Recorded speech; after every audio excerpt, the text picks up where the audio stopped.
would like to introduce to you Tenney.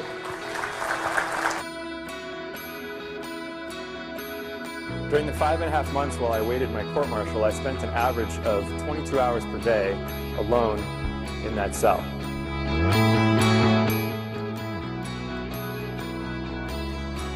I transformed the brig into a monastery, and I spent the last 3 years of my time there living and training as a monk. And as a result of this training, I discovered both the joy and the power of a life devoted to serving others. And that led to the work I do now with kids kicking cancer.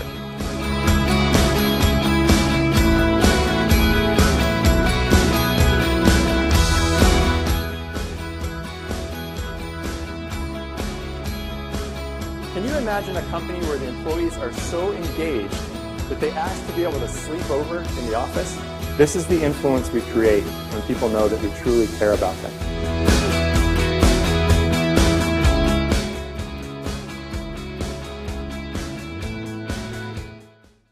And as if the stars were aligned just perfectly, in the fall of the year 2000, while I was on deployment serving as an officer in the Marine Corps, an opportunity essentially fell right in my lap that would allow me to trick the United States government into delivering a very large sum of money wherever I asked them to. And at that point, I had arranged the unauthorized delivery of almost $3 million. As I drove to the airport, I was pulled over by unmarked cars. I was physically yanked out of my Jeep at gunpoint by an FBI takedown team, and I was arrested. So I was taken to Camp Pendleton Base Brig, which is a military prison, and I was placed in what was essentially solitary confinement. So this is almost exactly what my home looked like. During the 5.5 months while I waited my court-martial, I spent an average of 22 hours per day alone in that cell. As you can imagine, this was the worst experience of my life.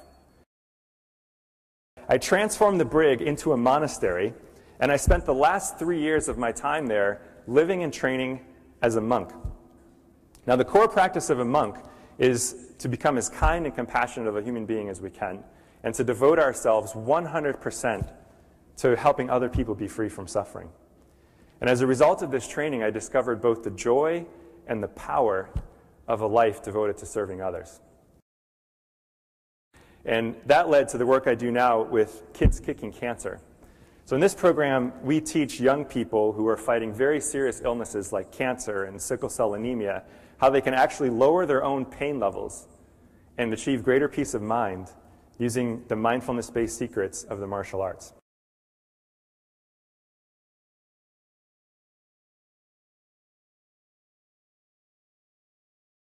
Does anybody here, besides me, love to fly Southwest Airlines? It's hard to see. Anybody, if I show it?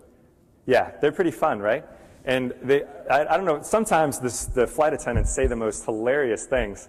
I've heard some great ones, but one of the funniest things that I found was actually something I read on a website called iflare.com.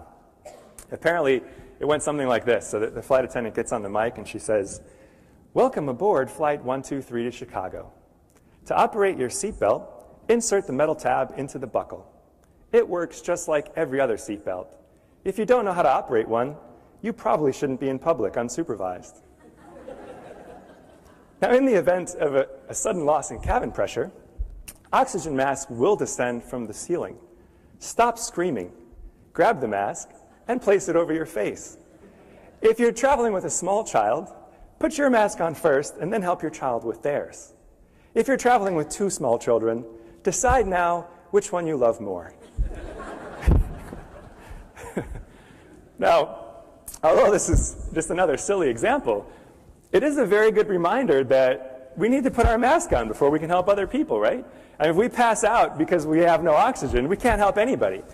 And in the same way, I think it's really important for us to take care of ourselves in the appropriate way to be able to best serve other people. If we're not happy and we're suffering, we don't have very much to offer the people around us.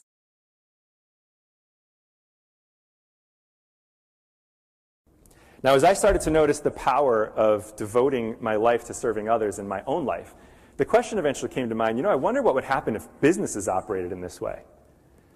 I thought, if business leaders were 100% focused on serving both their customers and their employees, they would probably have tremendous success. By taking better care of their employees and doing whatever they could to make their lives better, those employees would come to work more fully engaged, which would result in better performance, better products, and better customer service. So I started looking for examples of companies that might be operating in this way to see if they even existed. And it turns out that there's a whole philosophy of leadership based on this idea of serving others. It's aptly named servant leadership. And it turns out that there are numerous highly successful companies that apply servant leadership in their organization. One of the most well-known examples is Southwest Airlines. Southwest was one of the first companies to state to the public that our shareholders are not our top priority.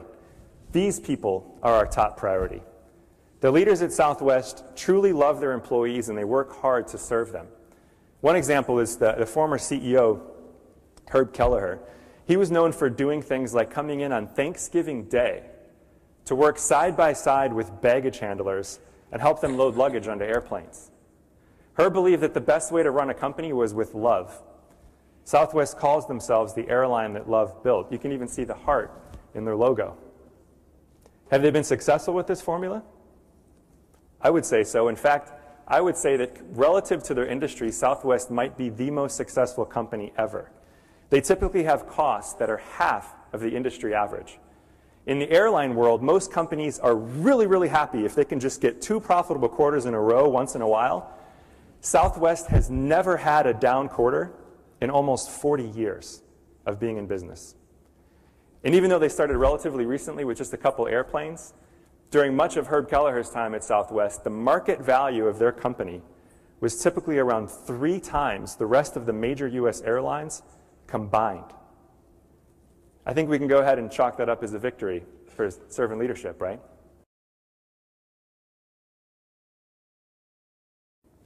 Another way they encourage their people to be servant leaders is with an award called the Avenger Award.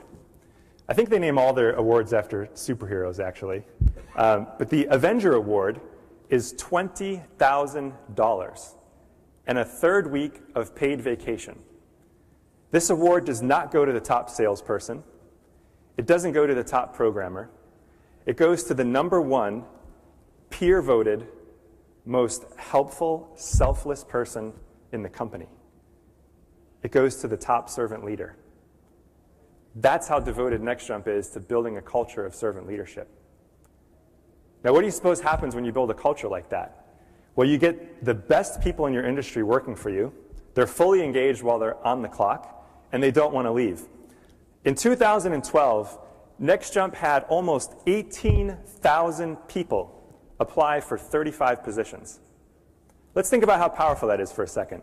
They get to select several hundred of the smartest, most talented people in the industry out of a pool of 18,000 applicants, and then they get to handpick the top 35 people from that pool that are the best fit for their culture, people that are humble and are driven and aspire to help others.